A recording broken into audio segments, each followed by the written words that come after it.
Hi hello I am Nithin, this is NSK maths. അപ്പം NSK മാത്സിന്റെ മറ്റൊരു ഷോർട്ട് വീഡിയോയിലേക്ക് സ്വാഗതം. നമ്മൾ ഇന്ന് പരിചയപ്പെടുന്നത് SSLCയിലെ ഒന്നാമത്തെ ചാപ്റ്റർ അരിത്തമെറ്റിക് സീക്വൻസ് എന്ന് പറയുന്ന ചാപ്റ്ററിലെ ഒരു ക്വസ്റ്റൻ ആണ്. നമ്മൾ ഇതിൻ്റെ അകത്ത് പറഞ്ഞിരിക്കുന്ന ഒരു സീക്വൻസ് നമുക്ക് തന്നിട്ടുണ്ട് അല്ലേ. ഇവിടെ നോക്കുക, ഇവിടെ തന്നിരിക്കുന്ന സീക്വൻസ് എന്ന് പറയുന്നത് അരിത്തമെറ്റിക് സീക്വൻസ് എന്ന് പറയുന്നത് 4, 10, 16 എന്നാണ്. ഇതിൻ്റെ അകത്ത് നമുക്ക് എഴുതാൻ പറ്റുന്നത് ഫസ്റ്റ് ടൈമിനെ നമുക്ക് F ആയിട്ട് എടുക്കാം, that is equal to first term 4. അതേപോലെ തന്നെ common difference D is equal to നമുക്കറിയാം 10 - 4, that is second term minus first term നമുക്ക് അറിയാവുന്നതാണ്. ദാറ്റ് ഈസ് ഈക്വൽ ടു അതിൽ നിന്ന് നമുക്ക് എത്ര കിട്ടി? 6 എന്ന് കിട്ടി. ഇതിൻ്റെ അകത്ത് നമുക്ക് കണ്ടുപിടിക്കുന്നത് find the algebra of xn ഇന്റെ ഓൾജിബ്ര നമ്മൾ പഠിക്കുന്നുണ്ട്. xn ഈസ് ഈക്വൽ ടു എന്താണ്?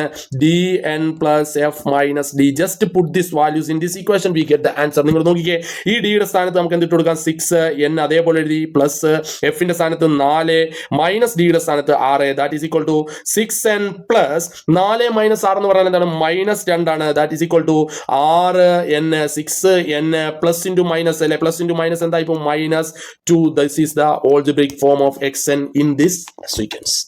വളരെ സിമ്പിൾ ആണ് ചോദ്യം. ഇതിൽ നിന്ന് നിങ്ങൾക്ക് എക്സ്പെക്ട് ചെയ്യാം, ഷുവർ ആയിട്ടും ചോദിച്ചിരിക്കും. അപ്പം നിങ്ങൾക്ക് ഇന്ന് ഞാൻ പഠിപ്പിച്ച ഈ ഷോർട്ട് വീഡിയോ നിങ്ങൾക്ക് മനസ്സിലായെന്ന വിശ്വാസത്തോടു കൂടി ഞാൻ വൈൻഡപ്പ് ചെയ്യുന്നു. Good bye.